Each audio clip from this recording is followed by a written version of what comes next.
Muchas gracias, doctor Paredes. Eh, a continuación vamos a hablar sobre el síndrome de HELP. Voy a poner mi presentación.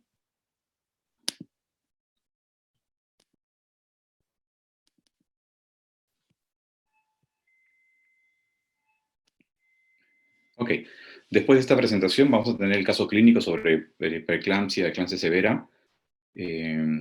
Y posiblemente voy a decir algunas cosas que ya mencionó el doctor Sabona y el doctor Paredes, y voy a dar mi opinión con respecto a algunas cosas que podrían ser un poquito más prácticas. En primer lugar, todos conocemos el acrónimo de HELP, ¿no? Que es hemólisis, elevación de las enzimas hepáticas y una disminución de la cuenta de las plaquetas, o sea, la plaquetopenia. Esto fue descrito en el año 1982 por el doctor Weinstein.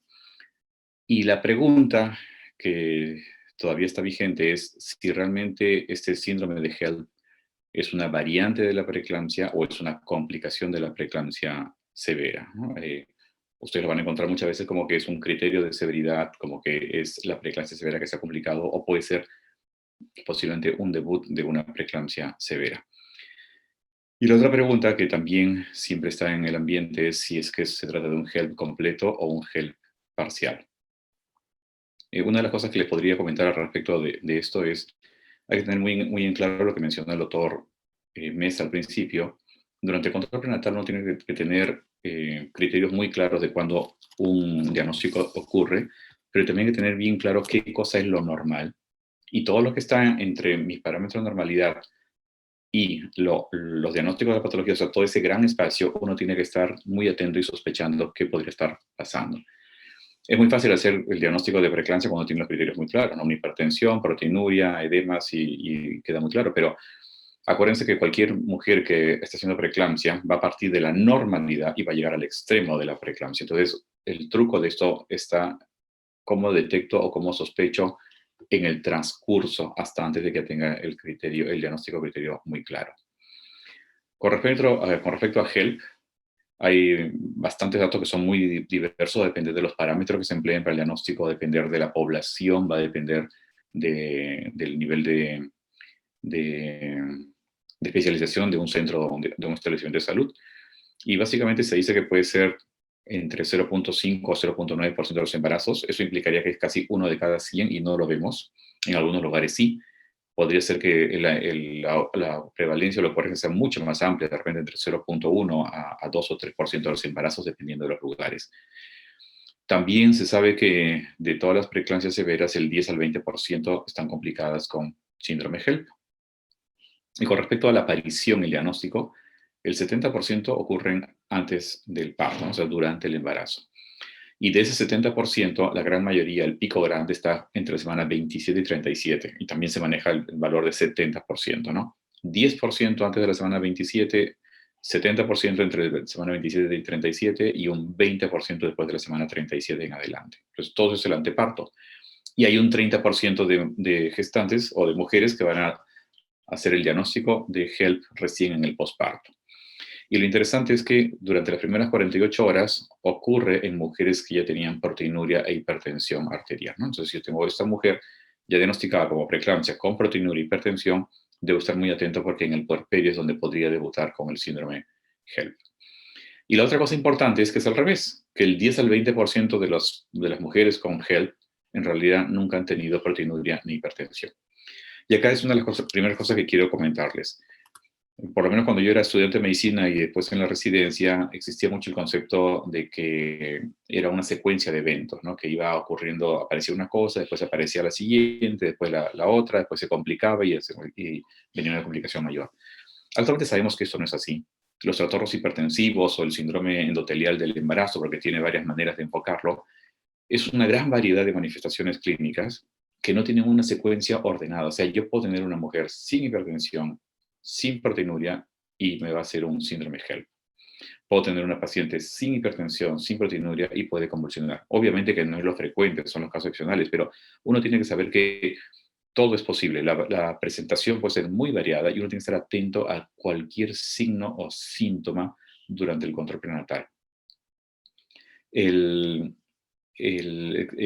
Otro de los signos clínicos que nos hacen pensar que una mujer podría ser una complicación es el aumento excesivo de peso. Ya se mencionó bastante, 500 gramos por semana en las últimas semanas del embarazo, pero si una mujer me gana en esta primera semana 800 gramos y en la siguiente 300 y después 500, de repente estoy promediando y pueden haber muchos factores para que haya una pequeña variación, pero si gana 1 kilo en esta semana y en la siguiente gana 1,5 kilos, definitivamente hay una tendencia a ganar más de lo habitual y no importa que su presión arterial sea completamente normal, yo sé que algo está pasando con este embarazo y ese es el punto más importante del control prenatal.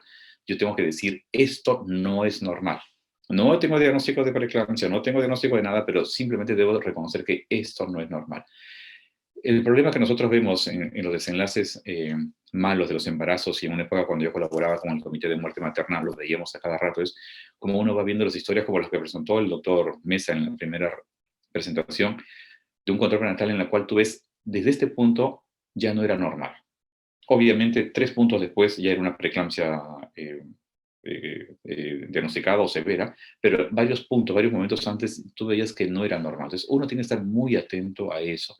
Si uno está atento a los momentos en los cuales esto sale de la normalidad, uno va a poder hacer diagnósticos tempranos y tener resultados adecuados en las mujeres embarazadas. Y la otra cosa es la presencia de los edemas. Hace muchos años que dejó de ser criterio de preeclampsia, pero sin embargo la presencia del edema uno tiene que valorarla. Si de una semana a otra o de un control a otro el edema apareció súbitamente o tiene una distribución mucho más marcada en el cuerpo, uno tiene que valorar, independientemente de que esto sea asociado a proteinuria o hipertensión. 70-80% de las mujeres van a tener algún grado de edema, pero si ese edema es mucho más marcado o de aparición más súbita, entonces uno tiene que pensar que algo puede estar pasando, ¿no? O que algo va a pasar. La ocurrencia de los síntomas clínicos, tenemos los típicos, y eso es bien importante también que lo reconozcan. Uno es dolor en el hipocondrio derecho, en el epigastrio, que son los mismos que ocurre en una preeclampsia severa, en un signo premonitorio de eclampsia, la presencia de náuseas y vómitos, la simple sensación de un malestar general.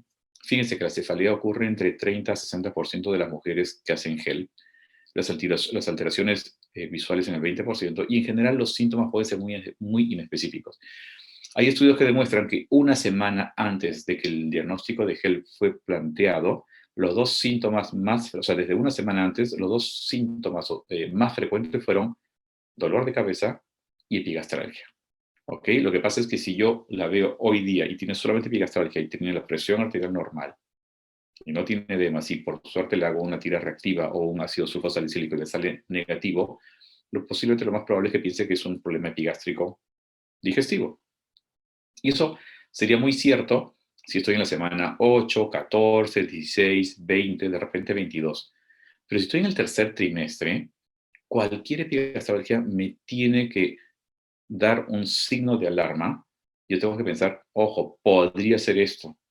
Lo más probable es que no lo sea, pero podría ser. Entonces, uno no puede simplemente asumir que le doy un antiácido, la mando a su casa y después le espero por el siguiente control de repente de acá a unas 2 o 3 semanas. Entonces, uno tiene que dar más información, ¿no? Si ese dolor no calma, si es más severo, si se acompaña con esto u otro, que son los síntomas premonitorios, tienes que regresar para ser revaluada, ¿ok?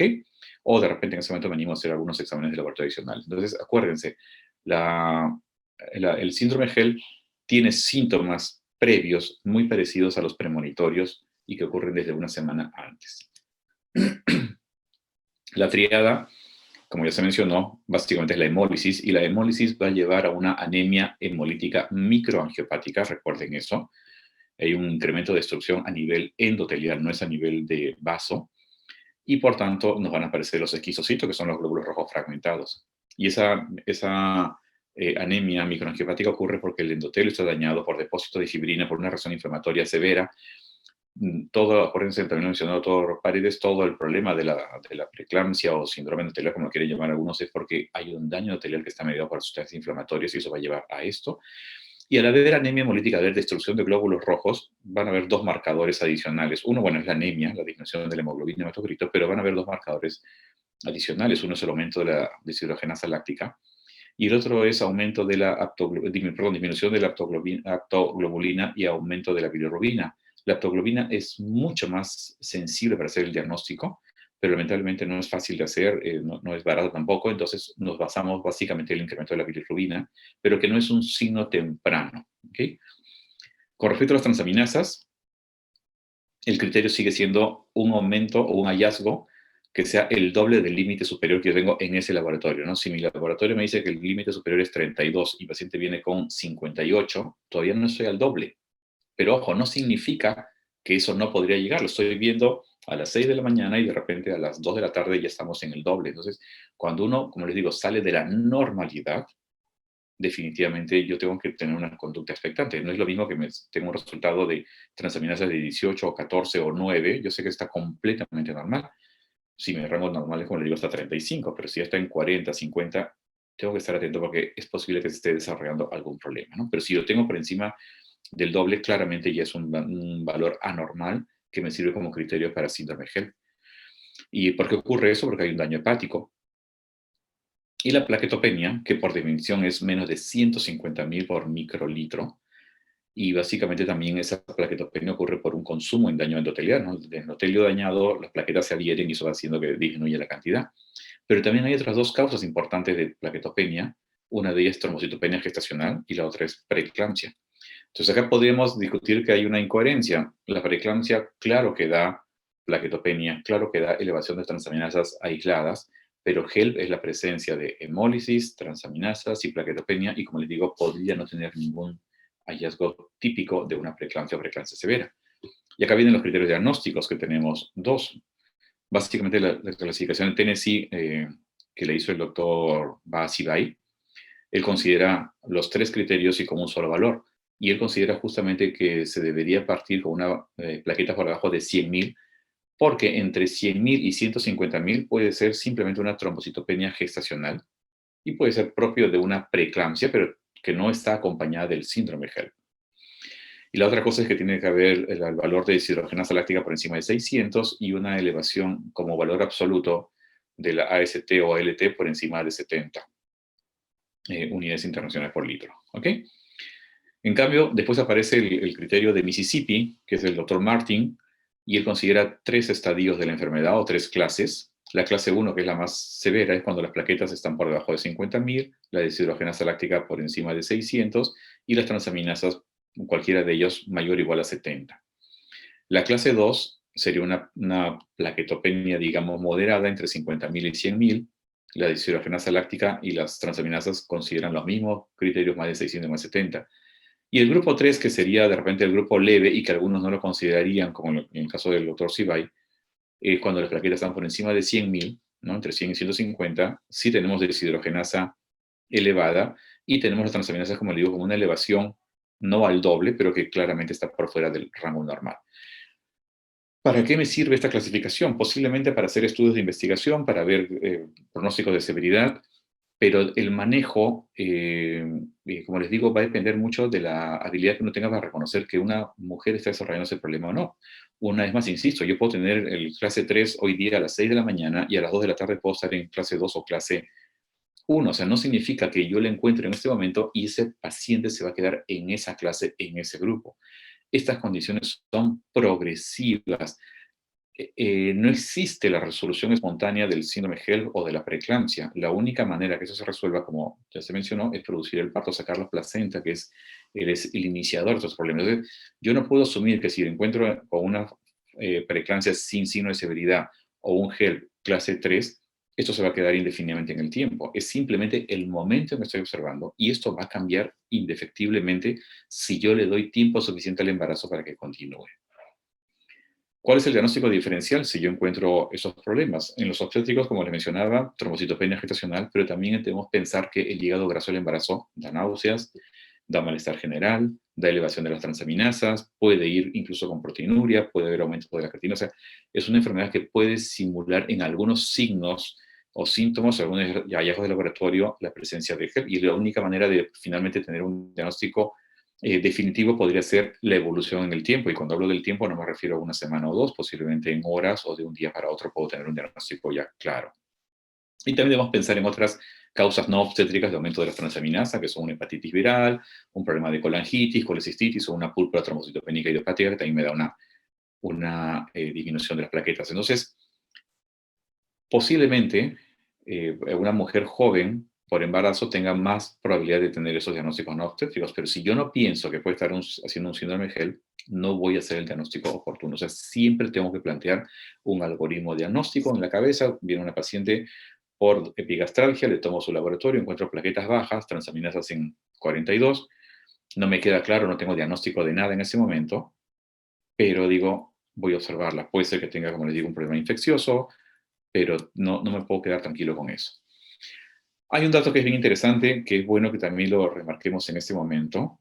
Ya se habla hace buen tiempo de un resultado adverso del embarazo. En inglés es el APO, ¿no? Adverse Pregnancy Outcome. Y básicamente, eso ha cambiado mucho en los últimos años, porque una mujer que pasa por un insulto, por un daño endotelial durante el embarazo, va a tener una huella que va a durar a lo largo de su vida, y esa huella las va a poner en riesgo de mayores cosas. Y las 5 condiciones que se considera que son un resultado adverso del embarazo son preeclampsia, hipertensión gestacional, que a veces decimos, no, no es nada, simplemente no hizo proteinuria, no pasó nada, no tiene riesgo de hacer ningún problema de bebé, no. Pero el hecho de que haya tenido hipertensión durante algunas semanas durante el embarazo va a tener un daño permanente durante el endotelio que puede después desencadenar en algunos problemas. Entonces, no puedo minimizar ni preeclampsia ni hipertensión gestacional, y el parto prematuro dependiendo de la causa. Si fue por una ruptura de membranas o por un problema circunstancial de una apendicitis en simultáneo o otra condición súbita, no va a causar mayor problema. Pero si tengo un parto prematuro que está mediado por la reacción inflamatoria que conocemos, también va a haber un daño o una agresión endotelial. Mujeres con restricción de crecimiento y mujeres con HELP. Estas 5 condiciones se consideran resultados adversos del embarazo, y estas 5 condiciones pueden dar a largo plazo que las mujeres tengan un problema de enfermedad cardiovascular. Yo resuelvo el problema de la preeclampsia, mi paciente sale bien, normotensa, todo tranquilo, y no se acabó ahí la historia. Esta mujer, después de 5, 10, 15 años, va a debutar con una enfermedad cardiovascular que se va a hacer evidente como una hipertensión arterial, una disfunción cardíaca, de disfunción ventricular izquierda, una disfunción endotelial, una disfunción renal, y puede ser que esas mujeres tienen más riesgo de hacer infarto miocardio, de hacer stroke, el ACV, o hacer insuficiencia cardíaca congestiva. Entonces, no se acabó ahí. Y es importante reconocer que mientras más tiempo la gestante estuvo con esos problemas, ¿okay?, expuesta a la agresión endotelial, va a ser más probable que me desarrolle un resultado adverso cardiovascular, enfermedad cardiovascular de mayor grado, y que ocurra a una edad mucho más temprana, o sea, con un intervalo de tiempo menor respecto al parto. Y esto lo mencionó el doctor Paredes en esta gráfica. Todo tiene que ver con la invasión del trofoblasto en una mujer no embarazada, perdón, cómo son las arterias virales y cómo son las capas de la decidua, del endometrio, del miometrio. En un embarazo normal hay una invasión adecuada hasta el miometrio. En un embarazo que tiene algún problema, no hay una invasión adecuada, esto hay factores isquémicos, y eso va a dar múltiples cambios inflamatorios que son el causante del problema. Entonces, ¿por qué es importante esto? Porque yo como médico debería hacer un diagnóstico lo más temprano posible, y debería tratar de corregir lo más pronto posible lo que está ocurriendo. Mientras más tiempo yo permita que una mujer continúe embarazada, cuando ya sé que hay un evento de estos 5, la posibilidad de que tenga una enfermedad cardiovascular a largo plazo va a ser mucho mayor, y a eso nos encontramos en la disyuntiva de decidir qué hacer cuando una mujer tiene, por ejemplo, 23 semanas de gestación. Si yo la dejo embarazada 3 semanas más, posiblemente de 23 a 26 semanas, en las condiciones actuales de nuestro país, no le ofrezco mucho al feto, pero sin embargo sí estoy haciendo que esta mujer empeore su pronóstico de vida a largo plazo. Entonces son situaciones en las cuales no tenemos una respuesta muy clara, pero que debemos tener en cuenta que yo no puedo dejar libremente que una mujer esté con un embarazo durante muchas semanas, que va a producir un daño a lo largo de su vida. ¿Cuáles son las complicaciones típicas de HELP? Y nadie puede predecir cuándo va a ocurrir la complicación. Las más frecuentes es que haga un cuadro de CID. También tengo un cuadro de desprendimiento de placenta que va entre 9 y 20, el CID entre 5 y 56%, que haga insuficiencia renal aguda entre 7 y 36%.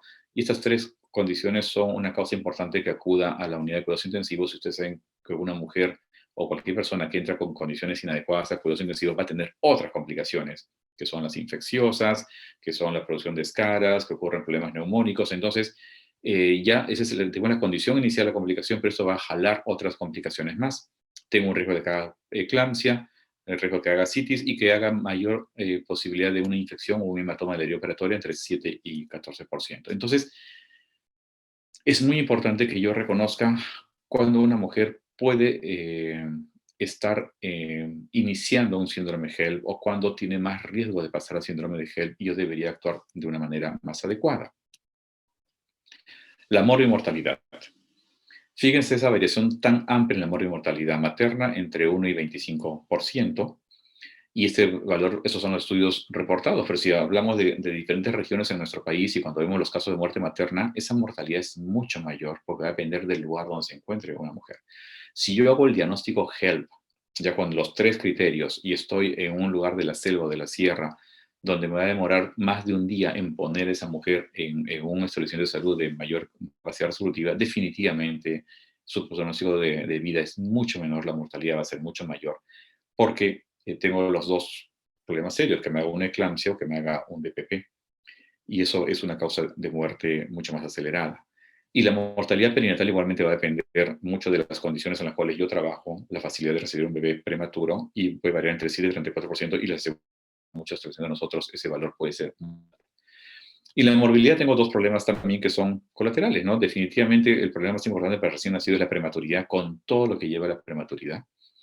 Y acá insistir un poco también en lo que mencionó el doctor Paredes, ¿no? Si se hace un manejo conservador, un manejo agresivo, así como a una mujer embarazada, mientras más días o semanas yo la mantenga con su condición de insulto endotelial, de preeclampsia, ¿ya?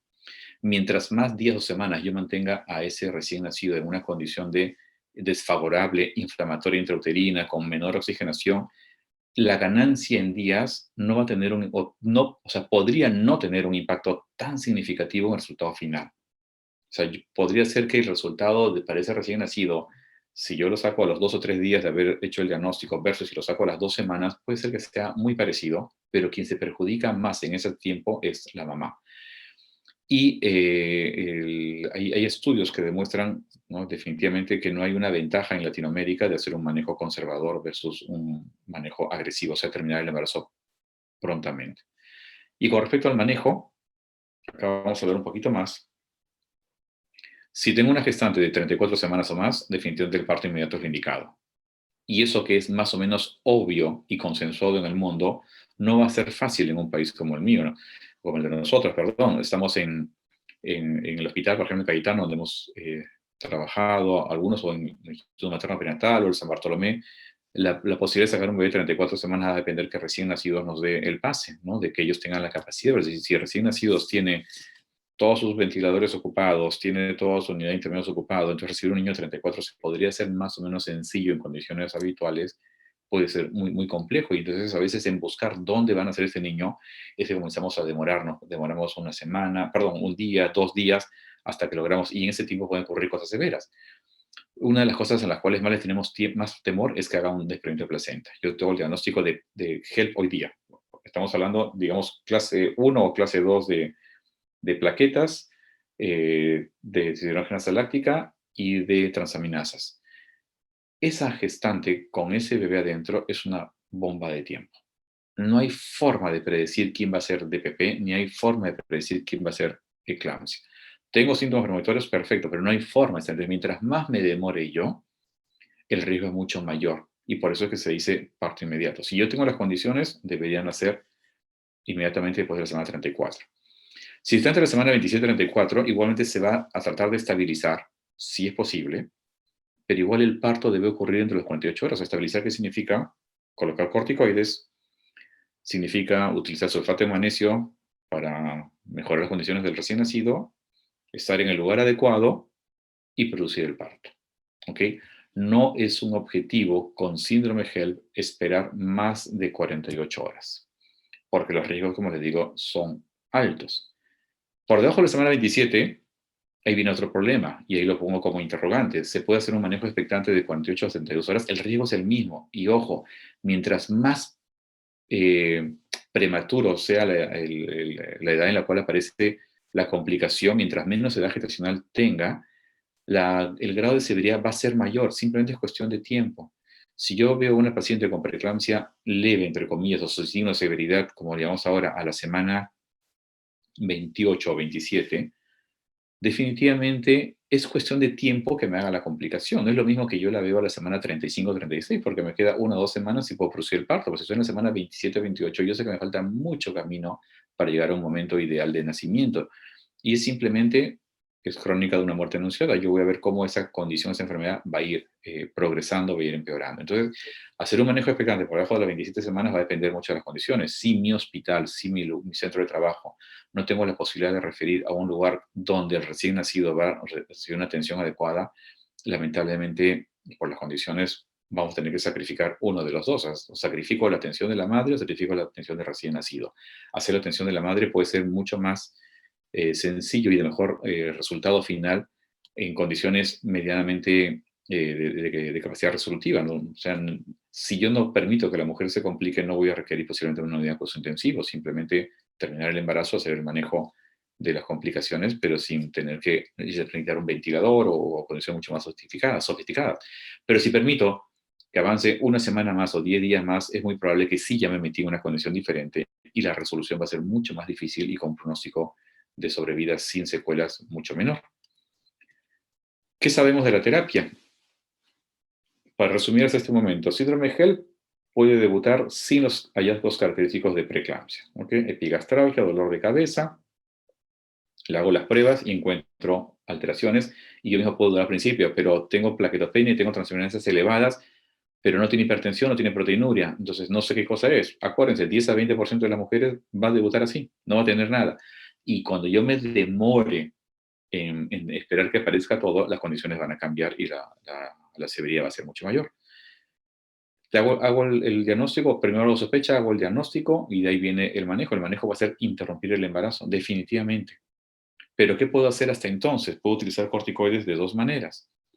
Los corticoides para la terapia habitual de maduración pulmonar fetal, que todos conocemos, dexametasona 6 miligramos intramuscular cada 12 horas por 4 dosis, o betametasona 12 miligramos intramuscular cada 24 por 2 dosis. Eso se demostró que ayuda al bebé y tiene cierto beneficio en la madre.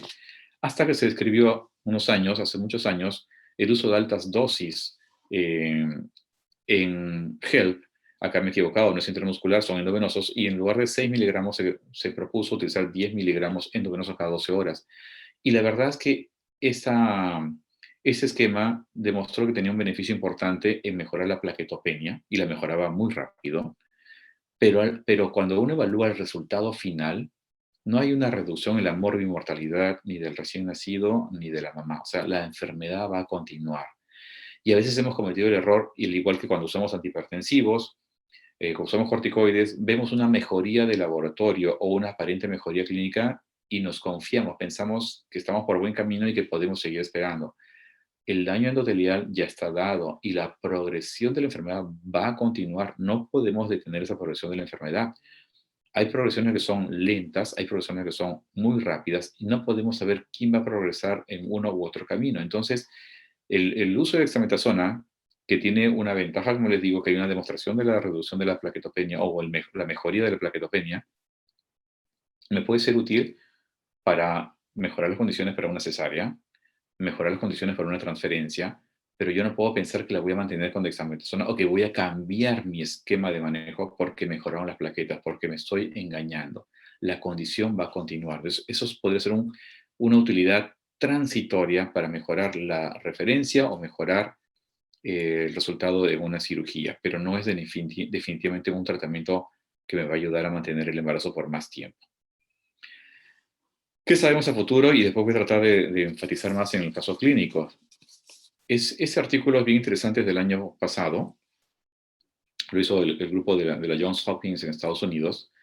Y básicamente lo que ellos plantean es que el síndrome HELP puede ser realmente o estar relacionado con una activación del complemento de la vía alterna.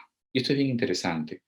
Y ellos plantean si es que síndrome HELP podría ser considerado como una enfermedad del complemento de la vía alterna y no como una condición de preeclampsia. Y regresamos al punto que les mencioné al principio. Tenemos un síndrome endotelial, un síndrome o trastornos hipertensivos, como se quiere llamar, pero no es la preeclampsia que se va complicando. Son varias condiciones que aparecen de diferentes maneras. Restricción de crecimiento, hipertensión gestacional transitoria, preeclampsia, restricción de crecimiento, trombosis, o sea, tengo varias maneras de manifestar un problema endotelial.